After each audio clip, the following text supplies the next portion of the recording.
din ang loob mo dito sa lupa para lang sa langit. Bigyan mo kami ng mga kain sa araw-araw at gawarin mo kami sa aming mga sala. Gaya ng pagpatawad namin sa mga kasala sa amin. At huwag mo kami ipahintulot sa tukso at iadya mo kami sa lahat ng kasalanan. Nagala naman ang Diyos sa bago kayo sa magsimpo ay pulutin muna ang mga basura na sa ilalim ng mga silya. Pagkatapos ay pwede na kayong umupo. Bago tayo dadako sa bagong talakayan ay maaari nyo bang sabihin sa akin kung ano ang tinalakay natin noong araw. Ngayon, Arlo at Pigmel, pwede nyo magbasahin ang usapan ni Jack at Taufik. Oo. Simulan nila ang pag-asa. Anong sabi ng pag-asa?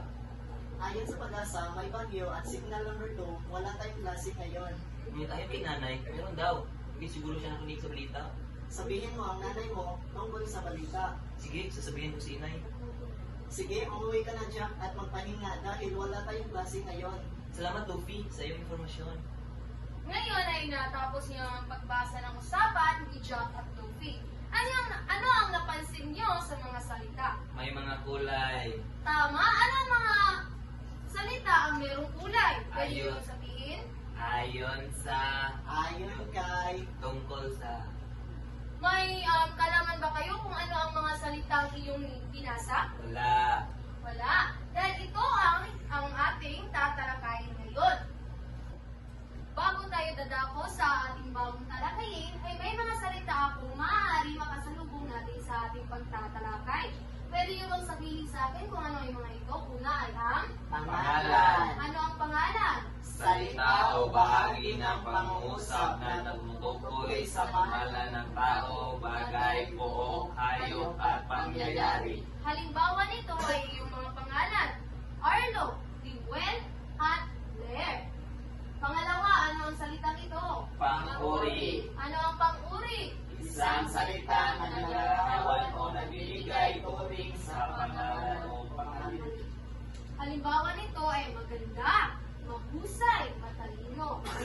Pangatlong salita ay ang Pang-abay. ano ang pang-abay? Salitang nagbibigay turing sa pandiwa o kapwa pang-abay. Ngayon ay dadako na tayo sa bago nating talakayin.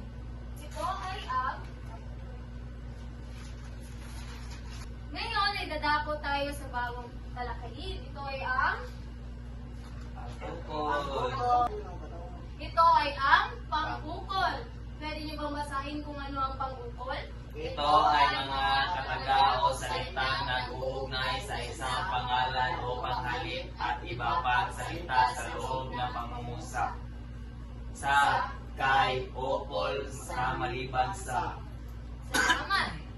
Ang pang-ukol ay ang mga salitang ginagamit sa pagbuo ng pangungusap upang malaman natin kung sino, ano, ang tinutukoy ng isang pangungusap at para mas maging malinaw ang mensahe na ipinapahatid ng isang pangungusap. May anyo ang pang-ukol. Una ay isang salita. Ang isang salita ay may nakapaloob ng mga salita. Ito ay ang Sa, ng, kaysa, kay, kung. pangalawang anyo ay ang dalawang salita. Nakapaloob nito ang mga salitang tulad ng Para sa, kay, ayon sa, kay, tungkol sa, hingil sa. alam nyo bang may parelang pang-ukol?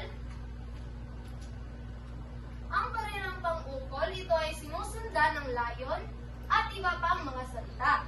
Ito ay gumaganap ng tungkulin ng pangalan, pang-uri, pang-abay. Ang mga salitang ito ay atin ang binigyang kahulugan kanina, hindi ba? Ngayon ay dadako tayo sa parelang pang-ukol bilang pangalan.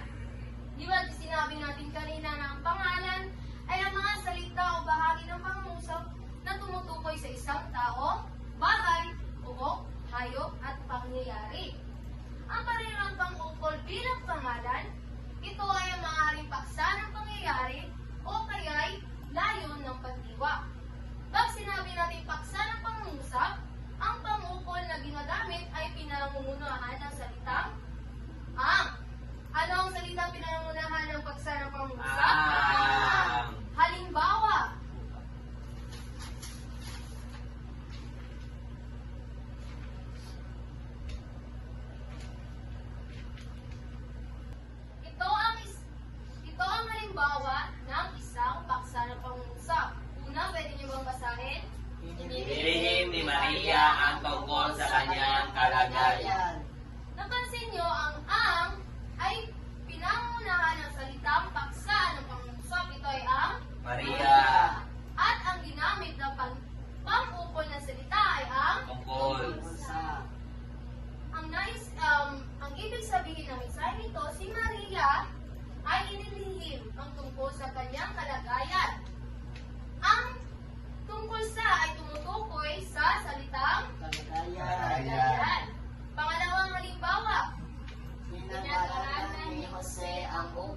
problema ng ating bansa.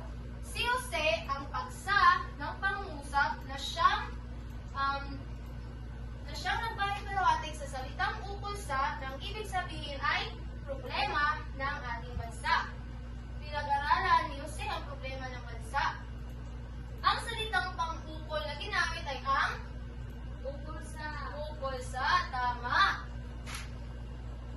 Ngayon ay layo ng pandiwa. Pag sinabi natin layo ng pandiwa, ang pang-ukol na ginagamit ay pinangungunahan ng salitang ng. Anong salita? Ng. Halimbawa,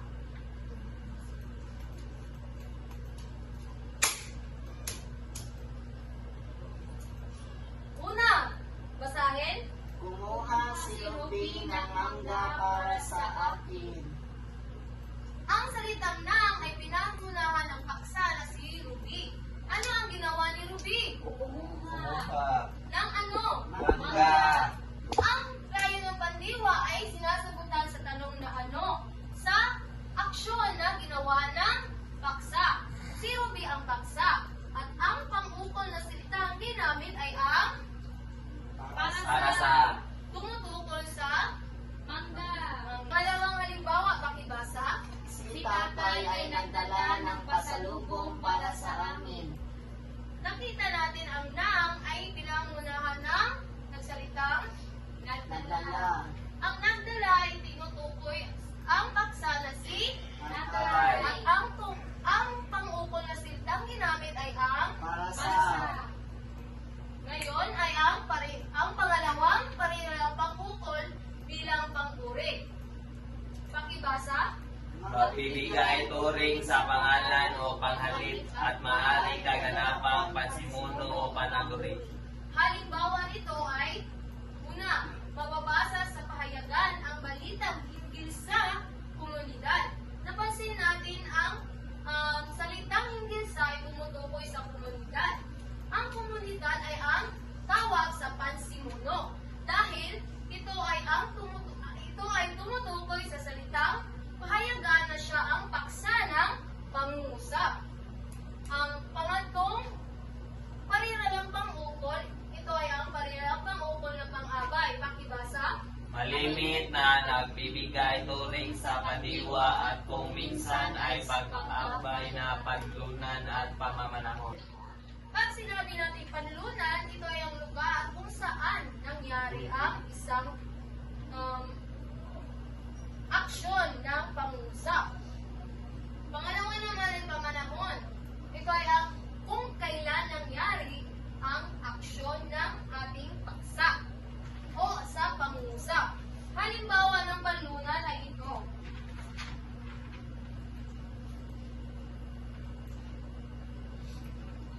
Una, pakibasa. Sina Claire at Juna ay nagbakasyon sa Baguio. Ang paksa ng pangungusap ay sina Claire at Jonah. Saan sila nagbakasyon? Sa Baguio. Pangalawa, Kami ay Pumunta sa mall. ang kami ay ang paksa ng pangungusap. Saan sila pumunta? Sa mall. Pag sinabi natin panlunan, ito ay sinasagutan ng tanong na saan. Ngayon ay ang pamanahon. Unang halimbawa, pakibasa. Si Joy ay dumating sa party ng maaga. Si Joy ay ang paksa ng pangungusap. Kailan siya dumating sa party? Aga po. Ang maagang salita ay ang tumutukoy sa panahon kung kailan dumating si Joy sa party. Ito ay uri ng pamanahon. Pangalawang halimbawa, Sina Mario at Ella ay pumunta sa simbahan kahapon. si Mario at Ella ang paksa ng pangungusap. Kailan sila pumunta sa simbahan? Kahapon. Ang salitang kahapon ay tinuturing na pamanahon na salita. Ngayon ay natapos na natin ang ating talakayin. May katanungan ako. Una, bakit mahalagang pag-aralan natin ang mga pang-ukol ng salita? Pilayo. Para po malaman natin na mahalaga ito sa paggawa ng pangungusap. Tama. Limuel. At para po malaman natin kung saan ang mga pangalan pang-uri at pang-abay sa pangungusap. Tama. Pangalawang katanungan, paano natin ito magagamit sa pagbuo ng pangungusap? Magagamit natin ito para sa gumaling tayo sa pagbuo ng mga pangungusap. Tama. Ngayon ay bubuo tayo ng pangkatan. 2 pangkatan. Bawat pangkat ay pipili ng isang representative na sasagot sa mga katanungan. Nakapili na kayo? Okay. Unang katanungan, ano ang iyong natutunan ngayong araw? Pangalawang katanungan, bakit mahalaga na magkaroon ng kaalaman tungkol sa paggamit ng mga salitang pang-ukol? Pangatlong katanungan, magbigay ng isang halimbawa ng pangungusap gamit ang salitang pang-ukol. Ngayon ay kunin niyo ang iyong kwaderno at isulat ang iyong takdak-aralin. Bumuo ng 5 pangungusap gamit ang mga pang-ukol na salita at lagyan ng salungguhit ang mga pang-ukol na salita na iyong ginamit. Ngayon ay kumuha kayo ng ika-4 na papel at isulat ang aking mga katanungan. Pero bago ay sasabihin ko ang panuto. Piliin ang tamang pang-ukol na salita na nasa kahon na kukumpleto sa pangungusap at ilagay ang iyong kasagutan sa patla. Unang katanungan, ang pagmamano ay tanda ng respeto, blank, ng mga magulang. Ang pagmamano ay tanda ng pagrespeto, blank, ng mga magulang. Pangalawang katanungan, ang mga mansanas na binigay ko ay blank, Jose at Mario.